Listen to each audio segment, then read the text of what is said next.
Icare, dans sa chute, entraîna le soleil par sa queue pour que son éboulis soit encore une étreinte. Il voulait être le pépin au milieu du feu, comme un cœur né de deux crânes. En y montant, il vit le ciel et une grande terre, sans chaise, et en tombant, il sut. Il lui allait falloir écrire sur la chute, faire de la chute une escale. Comme sur terre, il fallait rire après être bêtement tombé, et avant que des gens viennent vous aider, c'était le signe, le rire. Lui, l'écriture allait être le rire. N'arrivez pas, s'il vous plaît, m'aider. Comme un poisson brille encore, mort.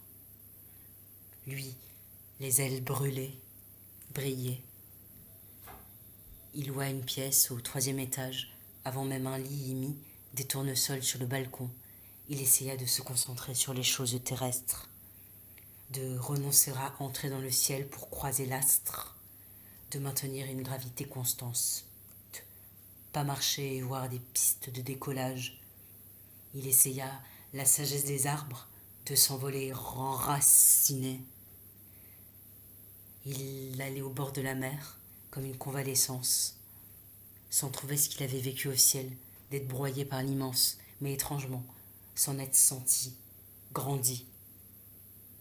Il avait chuté, comme un greffon ne prend pas, que la peau rejette, allé au ciel, rendu au mur.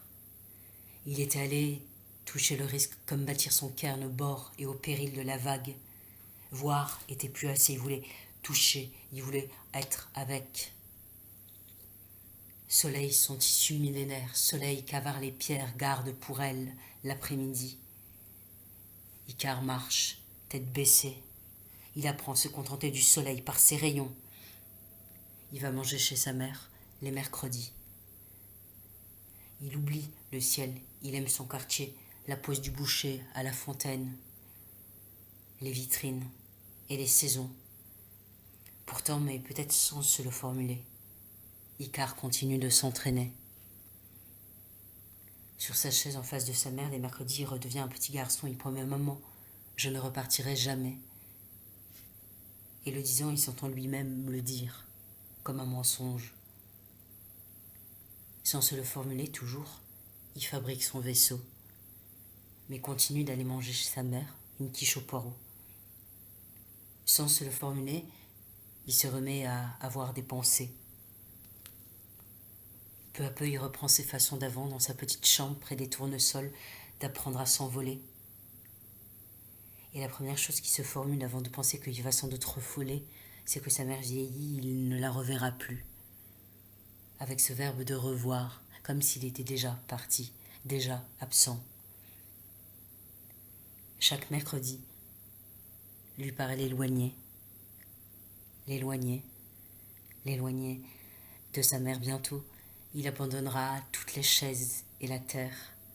Ses ailes maintenant ont tout à fait repoussé, qui la journée lui font des bosses dans le dos.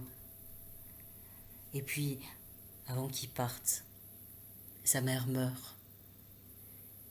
Et Icare s'effondre sur terre, sans jamais être retourné sur le soleil. Icare pleure, il marche avec ses larmes devant. Sa mère revient, torche ou fantôme. Icare, vas-y, Icare, tu voulais tellement.